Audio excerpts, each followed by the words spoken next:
газар дээр ажиллаж байгаа улсууд маань мөнгөний орсонгүй биш үгээд өмнө 100 орсонгуудаа бол шууд бүжигнүүдээ хөөгөө очиж байгаа байхгүй. Яг өвөл орсон ганц нэг улсуудаа бол за ер нь ажил хийж шүү яралтай байгаараа гэдэг байдлаар шахагаа игээд чинь. Зөвлөгөөгөө яаж хуваарсан юм? За энийг бол цэвэрлэгдсэн. Энэ хоёрыг чингэлтэй. Чингэлтэй эхэлсэн байгаа юу? Тийм. Гэхдээ чингэлтэй одоо өчигдөр захирамж нь гарсан учраас өнөөдөр биднээ хуваарлалтаа хийгээд оруулна гэсэн. Газрын албаны цэвэрлэгийн дээн зураг төлөвлөлтүүдийг гаргаад өгөөрэй заяа. Ярилцаад засаг дарааг хагасаа танилцуул шүү. 10 танаас хойш одоо яг өдөр тутам бол 10 хүн бол байнга ажиллаж байгаа. 10. За 3 техник 5 очиж. Одоо байгаа л энэ юу?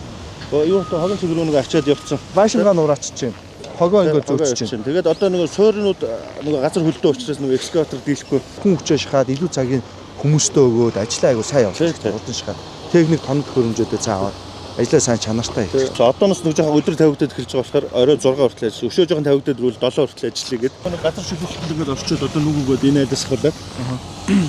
Энд баярлал нэмж барихгүй шүү дээ. Тийм нүдээ сайн анхаарал тавьчаараа. Газар юм аа үлдээхгүй жорлонгийн тавьт гал хөрсөн шүү дээ. Жорлонгуудаа хийгээд явна хойноос. Ань хүндэтгэл асуудлууд юу чи шугамнууд байгаа юм байна. Энэ тоолроноос ингээд чинь 6 айлруу ингээд хаашаа явсан мэддэхгүй ингээд бусдаар бол өөр тийм хүндэтгэл гараад байгаа юм байхгүй.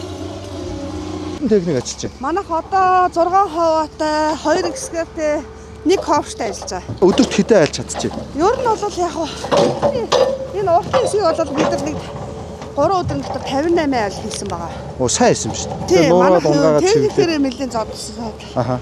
Тий. Техник сайтай болохоор бас ууг нь бол гайгүй. Хагас хүцээнгүй илүү цаг аваа тэг чанартай хэрэгтэй болно. Газар дулаараа гисгээр хундаан болон нойлгийнхаа бохрыг аваад ариутгаа тэгээдээс нь хөрсөн солих шүү дээ. Харан байгаа нэг талд нь буунд нь гарахаар өргөн зураас гаргаад нөлөөлөл нэгсчихэд шүү дээ. Тэгэхээр хоёр талд нэг уурсгалаар нийх юм бол бас арай хацсангуу багасна гэсэн. Хоёр талд нь 5-5 метрээр 50-д үзүүлж байгаа. Тэгж болно. Тэгэхээр тэзүүн дээр юу харах хэрэгтэй вэ гэвэл туслаа явах юм уу, холдож явдаг байх юм уу гэдгийг аягүй сайн бодох хэрэгтэй. Тэр Сүхбаатарын талбай хэсгээр бол холдож явна. Харанбааны зам маш их. Тэгээс 5 метрээр 50-ад нэг одоо очичоод үзээд тахэ. Үзээ.